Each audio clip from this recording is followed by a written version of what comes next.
प्यारे बच्चों, आज हम लोग मुद्रा के बारे में जानेंगे। मुद्रा के प्राथमिक, गौण अथवा आकस्मिक कार्यों को, केंद्रीय बैंक से आप क्या समझते हैं, केंद्रीय बैंक के कार्य और व्यापारिक बैंकों द्वारा साख सृजन की प्रक्रिया को समझेंगे।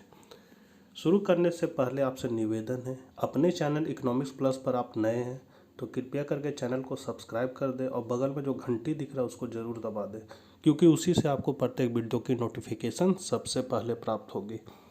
और नोट्स को अगर देखना चाहते हैं तो आप मेरे ब्लॉगर के साइट पे जाके भी नोट्स को देख सकते हैं, और इसमें हम समझाने का कार्य कर रहे हैं। नहीं समझ में आएगा तो कमेंट बॉक्स में ज़रूर लिखें। चलिए कुछ नया सीखते हैं।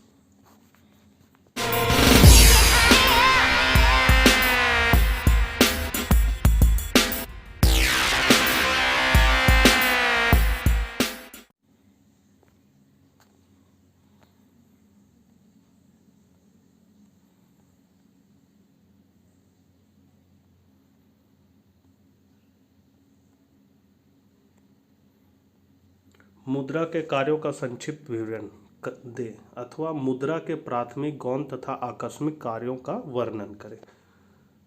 तो प्रोफेसर किनले ने मुद्रा के कार्यों को निम्नलिखित 3 वर्गों में विभाजित किया है। मुद्रा वही है जिससे हम लोग लेन देन करते, विनिमय का माध्यम होता है मुद्रा।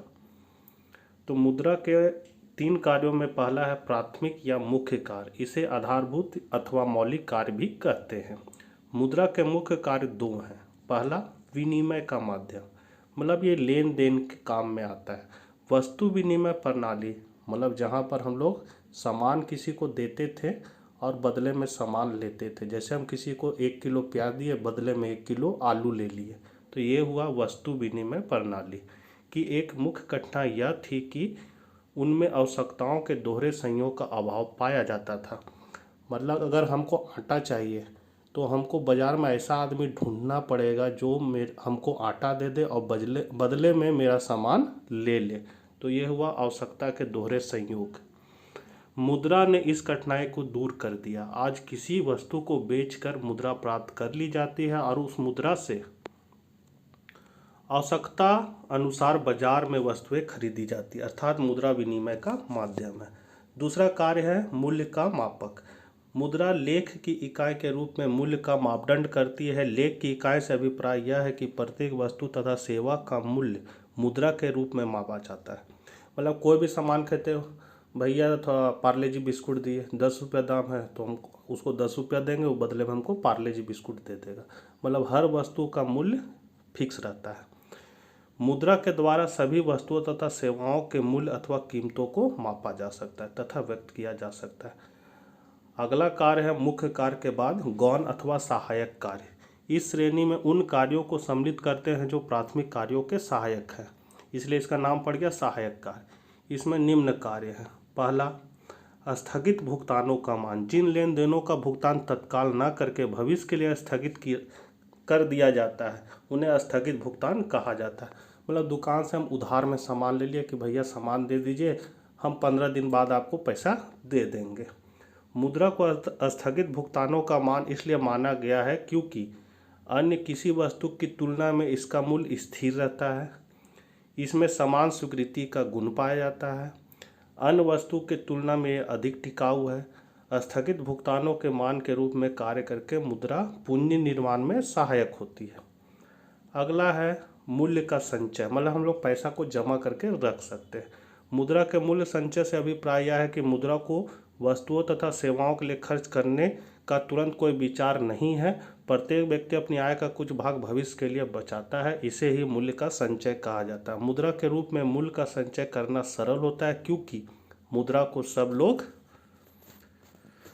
स्वीकार कर लेते हैं। मुद्रा के मूल्य में अधिक कमी या वृद्धि नहीं होती। मुद्रा का संग्रह सरलता से किया जा सकता है और मुद्रा के रूप में बचत करने में बहुत कम स्थान की आवश्यकता होती है। अगला है मूल्य का हस्तांतरण। मुद्रा मूल्य के हस्तांतरण का कार्य करती है क्योंकि इसके माध्यम से कोई व्यक्ति अपनी क्रय शक्ति दूसरे को दे सकता है अथवा एक स्थान पर अपनी अचल संपत्ति को बेचकर दूसरे स्थान पर संपत्ति खरीद सकता है।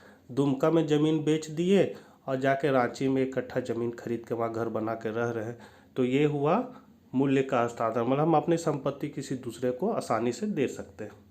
आकस्मिक कार्य, मुद्रा के आकस्मिक कार्य निम्नलिखित है। पहला, सामाजिक आय का वितरण, साख निर्माण का आधार, अधिकतम संतुष्टि का माप है, राष्ट्रीय आय का वितरण, शोधन क्षमता की गारंटी, अब पूंजी की तरलता में वृद्धि, ये सब इसके कार्य है। अब हम लोग केंद्रीय बैंक के मुख्य कार्यों को समझेंगे।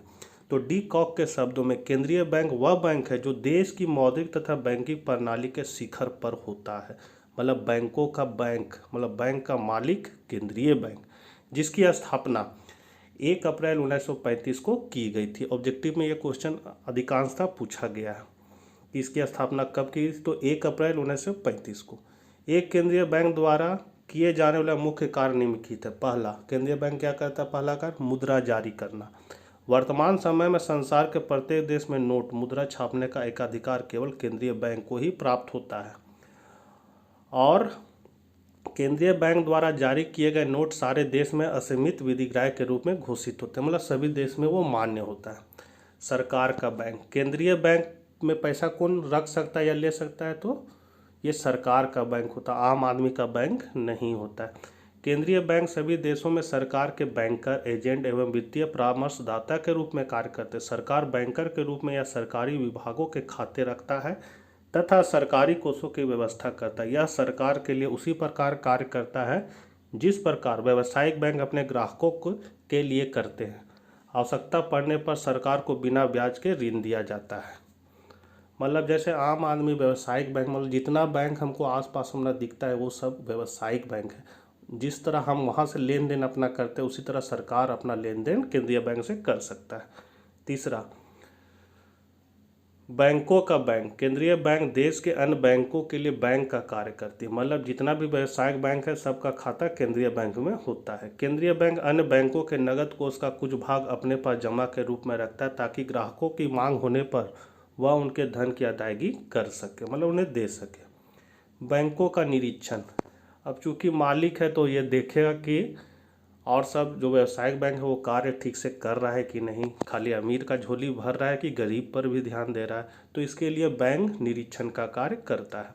तो बैंकों का बैंक होने के कारण केंद्रीय बैंक वाणिज्य बैंकों, मतलब व्यावसायिक बैंकों का निरीक्षण भी करता है। इसके लिए उसे ये कार्य करने होते हैं। पहला, वाणिज्यिक बैंकों को लाइसेंस जारी करना, देश के विभिन्न भागों तथा विदेशों में वाणिज्य बैंकों की शाखाएं खुलवा कर उनका विस्तार करना, वाणिज्यिक बैंकों का विलयन तथा बैंकों का परिसमापन।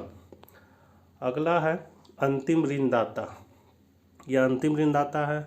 अगला, देश के विदेशी मुद्रा कोष का संरक्षक है। अगला है समाशोधन गृह का कार्य। अगला है साख मुद्रा का नियंत्रण, आंकड़े इकट्ठा करना। अन्य कार्य में इसका कृषि वित्त है, अंतर्राष्ट्रीय मुद्रा सम्मेलन में है, मुद्रा तथा बिल बाजार है, फटे पुराने नोट वापस लेना है। अब अगला क्वेश्चन की ओर हम लोग बढ़ते हैं। साख सृजन से आप क्या समझते? एक बैंक किस प्रकार साख का सृजन करता है, या फिर व्यापारिक बैंकों द्वारा साख सृजन की प्रक्रिया को समझाएं। जैसे किताबी भाषा में प्रोफेसर व्हाइट हेड के अनुसार बैंक एक ऐसी संस्था है जो जनता की फालतू राशि एकत्र करती है। मतलब सब खर्चा उर्चा करने के बाद जो पैसा मेरा बच जाता है वही पैसा जाके हम बैंक में रख देते हैं, उसकी सुरक्षा करती है। जब वास्तविक जमाकर्ता को आवश्यकता होती तो उसे उसकी जमा वापस कर देता है।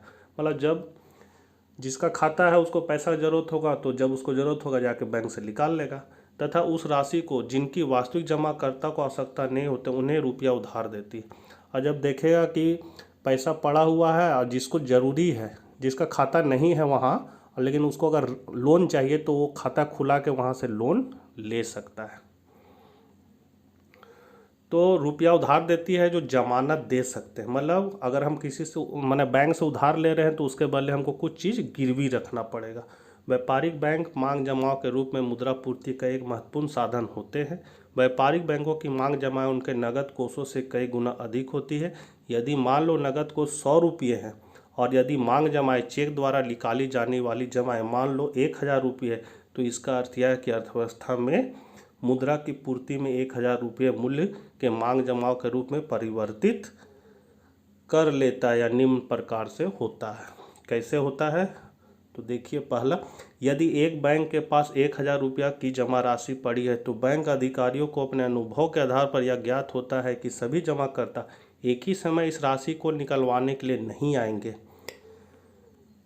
यदि बैंक का अनुभव यह कहता है कि सामान्यतः जमाकर्ता अपनी जमा राशियों का लगभग 10% ही निकलवाते हैं तो बैंक को उनकी मांग पूरी करने के लिए कुल जमा का केवल 10% ही अपने पास नगद कोष के रूप में रखना होगा। यदि बैंक अपने पास 10% अर्थात 100 रुपया नगद कोष में रखता है तो वह 1,000 रुपये मूल्य के ऋण दे सकता है। ये ऋण नकदी के रूप में नहीं दिए जाएंगे बल्कि इन्हें ऋणी के खाते में जमा के रूप में दिखाया जाएगा। तदनुसार बैंक की जमाएं नगद कोष से 10 गुना अधिक हो जाएगी। अपने पास कुल जमाओं का केवल 10% नगद कोष के रूप में रखने से बैंक इस प्रकार का कोई जोखिम नहीं उठाता कि यदि जमाकर्ता अपनी जमा राशि वापस लेने आएगा तो वह कहां से देगा, क्योंकि बैंक ने अपने पास कुल जमा का 10% नगद कोष के रूप में इस वापसी के लिए सुरक्षित रखा हुआ है। जबकि बैंक के पास नगद कोष में केवल 100 रुपया है किंतु इसने 1,000 रुपये मूल्य की साख का निर्माण कर रखा है। फलस्वरूप साख गुणक इसमें काम किया। साख गुणक का फॉर्मूला आता है 1/, नगद कोष अनुपात। शॉर्टकट में हम लोग लिखेंगे 1/CRR, कैश रिजर्व रेशियो। अब 10% है तो 1/10 बराबर 10। बच्चों समझने में अगर दिक्कत हो तो कमेंट बॉक्स में लिखें, वीडियो को ज़्यादा से ज़्यादा शेयर करें ताकि अभी कोरोना काल में सभी को अच्छा से नोट्स मिल सके। और बहुत इम्पोर्टेंट ये सारा क्वेश्चन है, इसको बढ़िया से याद कीजिए और परीक्षा